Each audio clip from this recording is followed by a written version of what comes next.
Good morning dear students.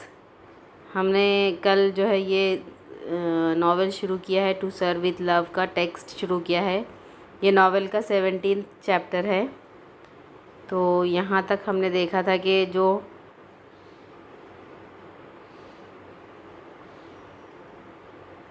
एक programme होने वाला था, उस प्रोग्राम में हाफ़ ईयरली रिपोर्ट जो है स्टूडेंट्स को पेश करना थी, जिसमें इनके स्टूडेंट्स जो थे, ब्रेथवेट के जो स्टूडेंट्स थे, उन्होंने बहुत ही अच्छे से परफॉर्म किया और ये देखकर वो बहुत ज़्यादा सेटिस्फाइड थे, बहुत खुश थे। अब आगे देखते हैं। Miss dot reported on the period of history the class has studied the reformation in England. She told of the struggles of men of independent spirit against clerical domination and of their efforts to break from established religious traditions। तो miss dot जो थी, उनको history के बारे में अपना report पेश करना थी। तो उसने काफ़ी वो अच्छे तरीके से इंग्लैंड की जो रिफॉर्मेशन की जो हिस्ट्री थी वो बताई कि किस तरह रिलीजियस चेंजेस आए और किस तरह लोगों ने वहाँ पर वो किए थे, एफ़र्ट्स लिए थे, कोशिशें की थी स्टैब्लिश्ड रूल को तोड़ने की। From those early beginnings gradually grew the idea of tolerance for the beliefs and cultures of others and the now common interest in trying to study and understand those cultures। तो उस ज़माने में जो है religious tolerance की कोई बात नहीं थी, क्योंकि सब ये समझते थे कि सिर्फ हमारा मज़हब ही सही है, हमको किसी और मज़हब के बारे में या किसी और मज़हब की हमको वो करने की ज़रूरत नहीं है, उनको भी इज़्ज़त देने की ज़रूरत नहीं है। तो वहाँ से हम देखते हैं कि धीरे धीरे लोगों के अंदर फिर ये आइडिया जो है टॉलरेंस का, बर्दाश्त का जो आइडिया था दूसरे कल्चर्स और दूसरे बिलीफ्स के लिए जो था वो आने लगा। And the now common interest in trying to study and understand those cultures. और अब जो है लोग दूसरे कल्चर्स में, दूसरे रिलीजियंस में इंटरेस्ट ले रहे हैं और उसको समझने की कोशिश कर रहे हैं। Denham's report was a bit of a shock. He severely criticized the general pattern of PT and games, emphasizing the serious limitations of space obtaining and effect of that limitation in their games activities। तो इसके बाद जो है डेनहैम की बारी थी। डेनहैम को PT और गेम्स के बारे में बताना था। तो उसने उसका जो परफॉर्मेंस था एक शॉक की तरह था, क्योंकि उसने काफ़ी नेगेटिव बातें कही कि वहाँ पर स्कूल में उनके लिए ज़्यादा स्पेस भी प्रोवाइड नहीं किया गया था पीटी और गेम्स के लिए, और उसने इस बात पर उसने एहतजाज किया। He complaint that the PT was ill conceived and pointless and the routine monotonous. He could see no advantage in doing it. A jolly good game was far better. तो उसने कहा कि हमको जो वो मिलनी चाहिए, सहूलियत जो मिलनी चाहिए पीटी और गेम्स के लिए, वो यहाँ पर नहीं है, और जो रूटीन जो करते हैं हम, तो बिल्कुल पॉइंटलेस है, कोई मतलब ही नहीं है वो पीटी जो हम करते हैं। He could see no advantage in doing it. A jolly good game was far better. तो उसने कहा कि ऐसी पीटी करने से हमको कोई फ़ायदा नहीं होने वाला था, और ये जो है एक कोई भी हम गेम खेल लेते तो उससे बेहतर होता। Apparently he was voicing the opinions of all the boys for they cheered him loudly. तो ये जब बातें डेनहैम ने कही तो सारे बॉयज़ जो है उसको ज़ोर ज़ोर से चीयर करने लगे। क्यों? क्योंकि वो सारे उससे वो करते थे, अग्री करते थे, इसलिए उन्होंने कहा कि हाँ हाँ डेनहैम सही कह रहा है। When the reports were over, Denham called 2 children at random from the audience and asked them to write the name of each teacher, including the head, on a slip of paper। अब जब इनका डेनहैम की report ख़त्म हो गई तो उसने 2 बच्चों को बुलाया और उनको कहा कि तुम पेपर पे 2 टीचर्स के नाम लिखो।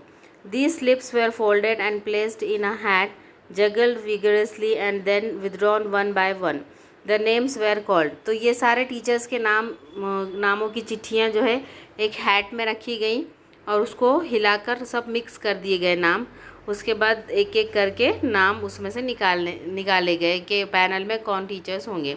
The names were called mister Western, missus Dale Evans and miss Phillips Denham and miss Joseph. Let the other 3 नाम जो उसमें हैं, mister Western, missus Dale Evans and miss Phillips, ये 3 टीचर्स के नाम जो है डेनहैम और मिस जोसेफ ने निकाले। Let the others of the stage and the teachers took there seats. अब ये तीनों टीचर्स जो थे इन्होंने अपनी अपनी जगह ले ली और डिस्कशन जो है वो शुरू होने वाला था। Western big and bushily untidy between the two women. Mister Western जो थे वो टीचर जो थे वो बीच में बैठे थे, वो काफ़ी मोटे ताज़े थे और उनके आसपास जो है एक तरफ मिसेस डेल इवेंस बैठी थी और एक तरफ मिस फिलिप्स बैठी थी। Then the questioning began. I believe I would have gone a long way to see what followed. It was an experience which I shall not easily forget. तो ये जो है बहुत एक्साइटेड थे कि अब आगे ये एक्सपीरियंस उनका कैसा होता है देखना था। The questions were mostly from the two top classes, probably because the young children were either too timid or too uninformed to formulate their questions। तो जो दो बड़ी क्लासेस थी वहीं वो उसी क्लासेस के बच्चे जो है क्वेश्चंस पूछ रहे थे। छोटी क्लासेस के बच्चों को अभी इतना सेंस नहीं था कि वो अपने क्वेश्चंस पूछ सके। The teachers had no briefing and were often caught out stammering in their indecision. तो ये जो है टीचर्स जो हैं कोई ब्रीफिंग नहीं थी उनकी, तो ये जब भी बात कर रहे थे दो परेशान हो जा रहे थे। But here again I received a big surprise. The freely seemingly brainless miss Euphemia Phillips prove to be the coolest and best informed of the three.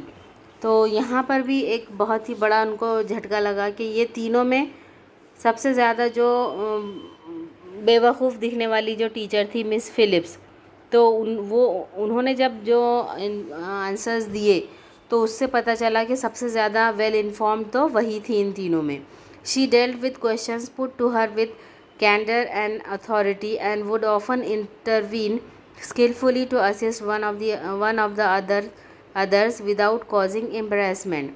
तो जब भी कोई सवाल पूछा जाता तो वो बिल्कुल अथॉरिटी के साथ उस सब्जेक्ट के बारे में बात करती थी और बिना किसी को शर्मिंदा किए वो असिस्ट भी कर रही थी अपने दोनों टीचर्स को। Western cut a very ridiculous figure in the face of Denham's blunt criticism and Fernman's adroit questioning. He found himself completely nonplussed and tried to bluster his way out with a show of offended dignity। तो ये जो थे mister western वो परेशान हो गए थे कि किस तरह मैं इन बच्चों के सवालात के जवाब दूं, और उनका अजीब सी एक ह्यूमरस उनकी सिचुएशन हो गई थी। He could not effectively support the PT exercises for which he was partly responsible as having any definite physical advantage. Denham was a trained boxer and insisted that such exercises were only advantageous if practiced daily and for more sustained periods।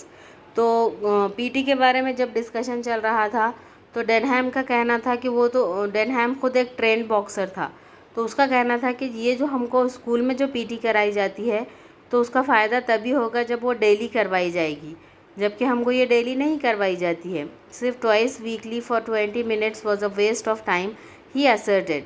तो उसका कहना था कि हमको week में सिर्फ 2 मरतबा ये एक्सरसाइज करवाई जाती है और वो भी सिर्फ 20 मिनट्स के लिए, तो ये तो वेस्ट ऑफ टाइम है, इससे हमको कोई फ़ायदा नहीं होने वाला है।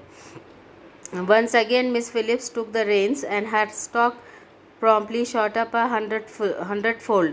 She reminded the school that every subject, including PT and games, had been carefully considered and fitted into the teaching timetable so that each student received maximum benefit from it.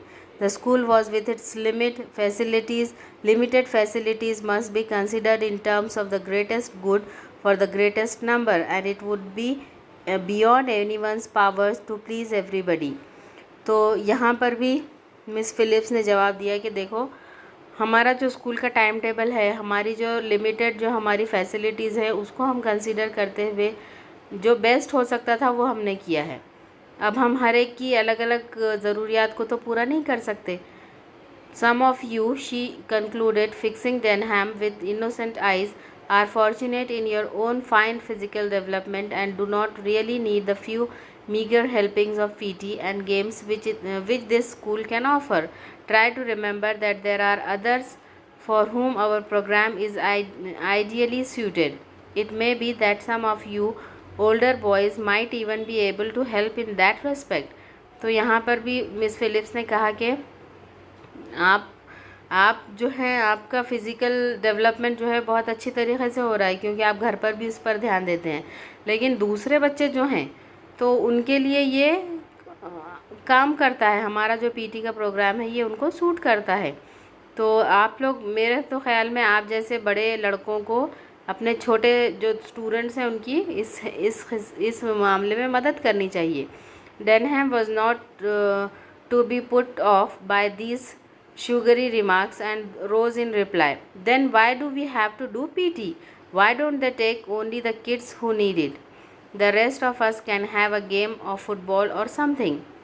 तो अब डेनहैम को भी डेनहैम समझ गया कि मुझे जो है मीठी मीठी बातें करके समझाने की कोशिश की जा रही है। तो उसने कहा कि ठीक है, फिर हमको पीटी का पीरियड ही मत रखो।